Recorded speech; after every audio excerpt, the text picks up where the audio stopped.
nimba ibyo ukora wifuza ko hari aho byo gushikana, bikore kandi ubikorane umwete. Mugenzi, hari ibintu ugomba kumenya. Nimba ushaka yuko ibyo ukora wubishikana aho nokwita ku ntsinzi, kuko mu byo ukora byose uzohura n'ibigusha. Niyo mpamvu rero ngiye kukubwira ibintu ugomba kumenya canke imbere yuko utangura gukora cyane, canke imbere yuko utangura ibyo wita kwiruka nyuma y'ubuzima ugomba kuba uzi. Icyo usabwa, ndaba neza ko amaze gukora subscribe. Kora ikintu kimwe na kimwe. Ingurube niyo yashitse imbere y'ibyo kurya bitandukanye.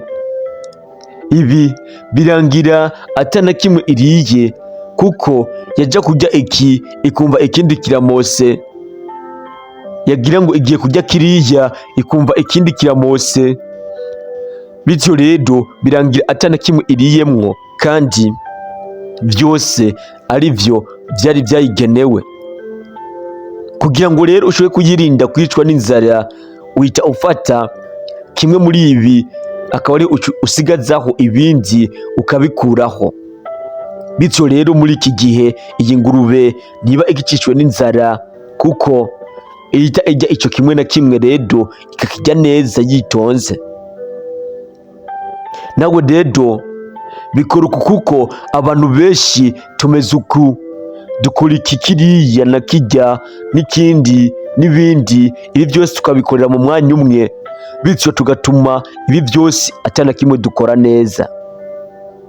Niyo mpamvu nimba wifuza ko icyo ukora uzogushikana ku rwego, kandi urwego rumwe n'uwundi muntu arubonye avuga ati ego kabisa, biragusaba yuko iki kintu ugikora ari kimwe ubwa mbere na mbere, ukamanza ukagira aho ukigejeje, hanyuma nubona aho ukigejeje bityo ubone gutangura ibindi.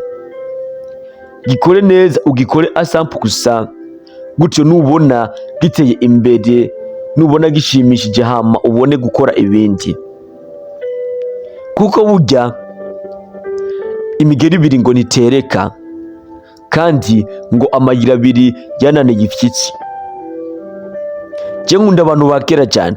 Abantu ba kera bari baciye ubwenge, baravuga ikintu ku buryo icyo kintu bavuze, naho ubu turi mu myaka novuga myinshi nyuma y'uko iyi migani yaciwe, usanga icyo kintu bavuze kera n'ubu kigikora, kandi si ubu gusa, no muri kazoza kizoba kigikora.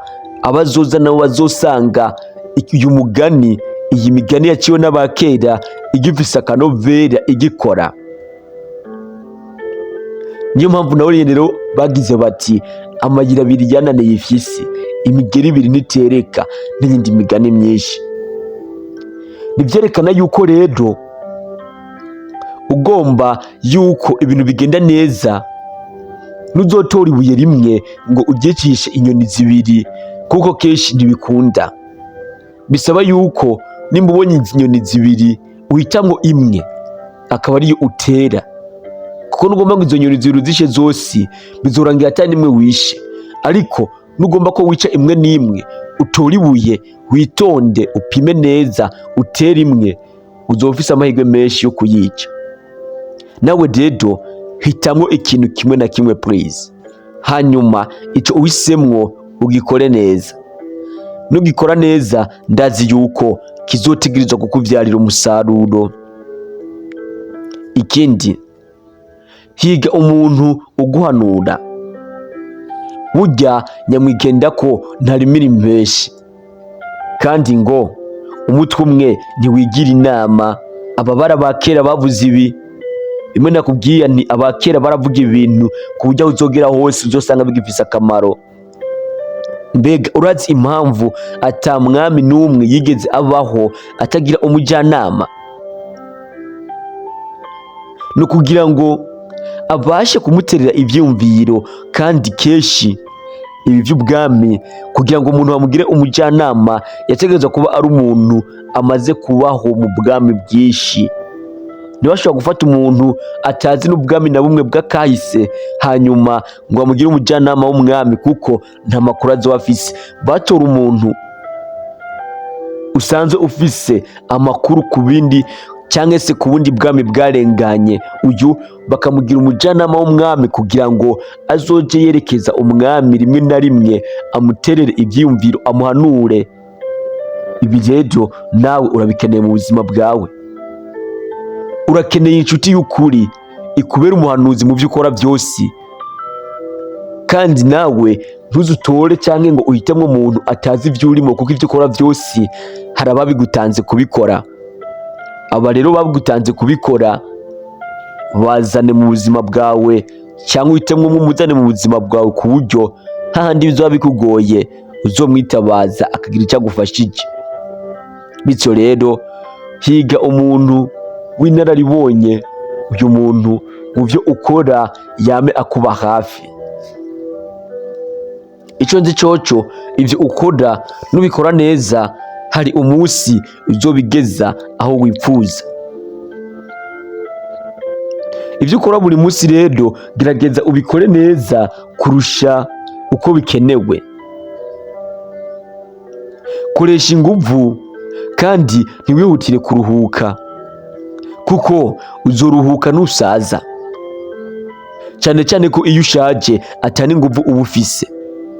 Nayo nuruhuka cyane mu bwana bizogusaba yuko ukora cyane ushaje, kandi igihe uzosaza nkuko nabikubwiye ingufu zizoba zaraheze. Iki rero kizohita kikubera ikibazo gikomeye. Bityo mu masaha 28 nimba udashaka kuzokora ushaje, mu masaha 28 wewe icyo ugomba kuyakoramwo ni ukuruhuka. Ndavuga muri ya masaha yo kuryama, gufungura, eka gukora agasiporo n'iyindi minota mikeyi yo kuruhuka hageze cyo gufungura, hanyuma yandi masaha asigaye ukore bro. Ndazi ntibyoroha birajyana, ariko nta bundi buhinga, kuko nutabikora uzokwishyuza. Ntugacike intege rero, uko byamera kose ushyire Imana imbere. Burya mukunda kumva mvuga nti no God no life. Ibi nivyo mu byo ukora byose uze ushyire Imana imbere, kuko niba guhenza ngo duce muri za nzira zidashoboka, n'ubundi igikuru ku isi n'amahoro, uzoronka amahoro ari uko utaziciyemo, uko nuzicamwo uzoronka amafaranga. Ayo mafaranga uzoyaronka udandaje amahoro. Ni kuvuga ko ayo mafaranga atazoba kumariye kuri wewe, ahubwo ayo mafaranga uzoronka niyo yandi abandi bari ku mubari bavuga ati ujya muntu afise amafaranga, muga nawe ayo mafaranga acaca kumariye. Niyo mpamvu rero nimba wowe waramaze gukora subscribe kuri channel ya L6 zizanjira inzira za shetani, inzira novuga ati ni inzira mbi ku buzima bwawe, ntuzi uziciyemo, kuko amafaranga yavayo nta mahoro atanga, nta munezero uzoyagirana, nta byishimo uzoyagirana. None ayo mafaranga urumva azobakumariye iki muri make? Niyo mpamvu rero nshuti yanje, uvyo uzokora byose ntuze ukora iryo kosa, ahubwo shira Imana imbere mu buzima bwawe, wiragize ibikorwa byawe, wicire muri byose. Ndazi yuko uzogera ku bintu kandi neza cyane.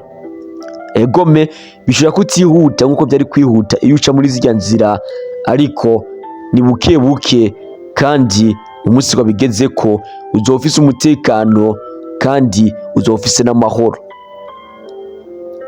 Naha rero turangirije ikiganiro cy'uyu mwanya. Ndabakunda cyane, wewe wamaze gukora subscribe turagushimiye cyane, hanyuma nawe ugiye kuyikora none naha nawe turagushimiye. Reka usige ukanze like, partage, wandike no muri commentaire ukuntu wakiye video. Reka tugusabe guhurira mu video zindi zitandukanye, ntugende utaravye izindi video. Iyi channel isanzwe iriko izindi video nyinshi zitandukanye. Ndabakunda cyane, Banyita L6 Cinderedo mu bana buri munsi.